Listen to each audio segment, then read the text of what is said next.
everything seems to be alright now. I'm just going to tack all these little sleeves in position.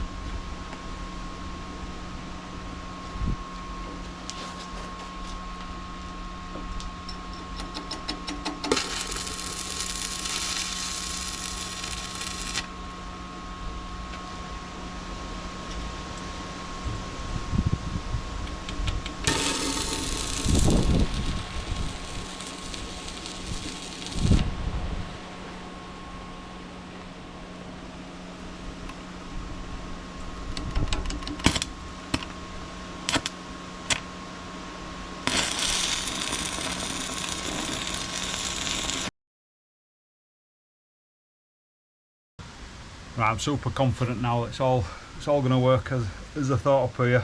So I'm just going to drop that now. Check all the brackets are made and weld everything up solid, and then we'll make another start after that.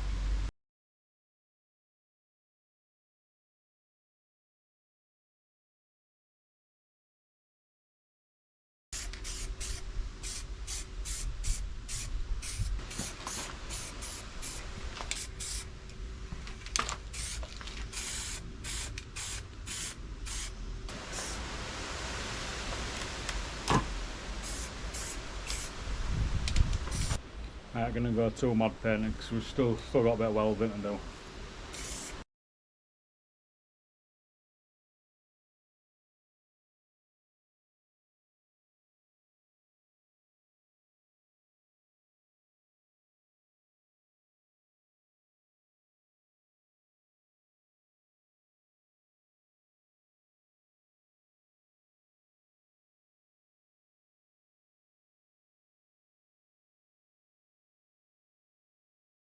Now these are in position, I think the next stage now is to machine the sprockets on this end and start thinking about getting the motor on. So when I'm working on the back, like sort of designing them, I'm going to be wanting to move these in and out, so we'll get on with the sprockets. I just want to say, but just before we get started, I just want to talk about these wiper motors. In the past I've used quite a lot of these, and on the ends here it's quite hard to sort of like get a sprocket and sort of machine, and because usually they have like a tapered spline on, and I've found it quite hard with these to work with. And also one other thing is, if you say you put a wiper motor there, a wiper motor there on the same sort of, like the same piece of metal, if you were to rotate that one say clockwise and that anti-clockwise, because the wiper motors are grounded, it like sort of plays havoc with your wiring. So I tend to try and use these ones. These are actually out of like actuators like this, and on the ends here you've just got a straight shaft, which is pretty straightforward to machine. You can just put a flat in there. So I'll just share that with you guys. So let's get on with lathe now, and we'll start machining these sprockets out to fit on.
So now we just need to mark this up so we can drill an hole. I'll use the old grub screws out of the old tops.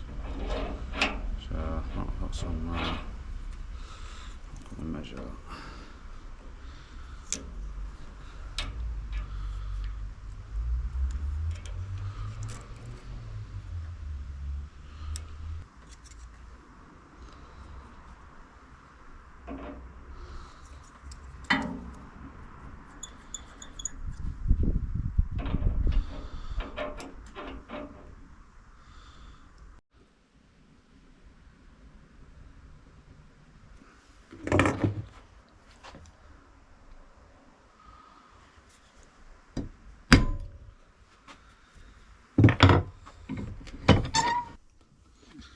So I'm going to use the grub screw out of the old, that's the old top.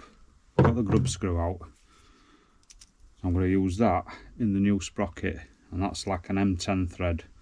So we need to drill that through, we'll pilot it through, and I think it's an 8.5mm drill bit. Then we'll tap it out for the like original grub screws to go back in.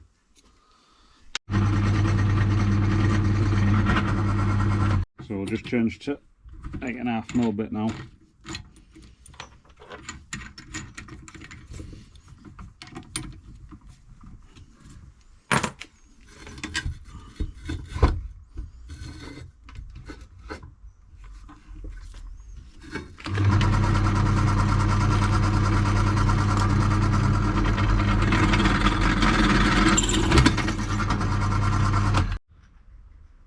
I start now topping this out nice and steady.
So we need to figure out now how we're going to get this to actually work. So I think probably the best way is just let's machine this on, get on there and just see what the gear ratio is like, because it might be too slow. So I'm thinking in my mind, I want to machine this on onto there, just set it up, but I've got a feeling that it's going to be too slow with the gear ratio. So I might be able to, if it is too slow, just order a new sprocket, slightly bigger one, but I don't want it too fast either, because I don't want to like when you're at the back of a trailer and you turn switch, I don't want it to sort of break your legs. So we'll machine that on.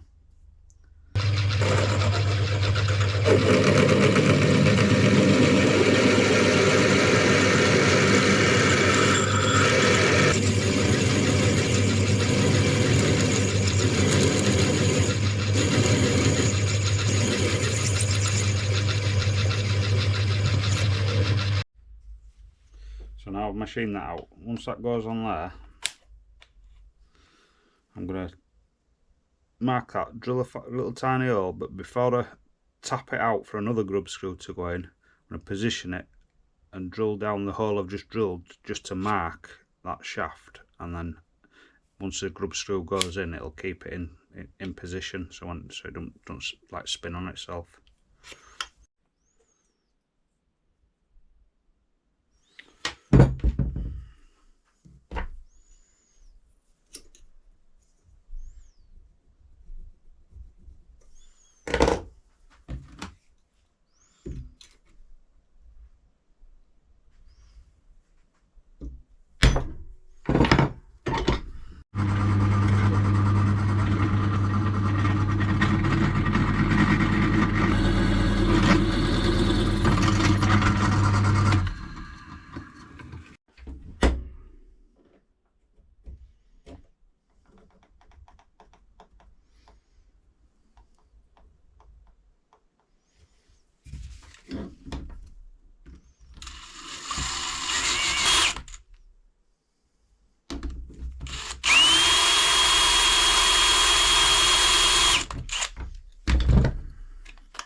think it is too slow this. So I'm just going to mount that in position and we'll get a bigger sprocket.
So without getting a bigger sprocket now, I can't really set any more up on that. So I'm going to have to order a bigger sprocket and we'll pick that up in next video. Thanks for watching, guys. Like I said, I'm just going to wrap it up now. So I hope you like my video and please press that subscribe button and support my channel. Thanks for watching. See you next time.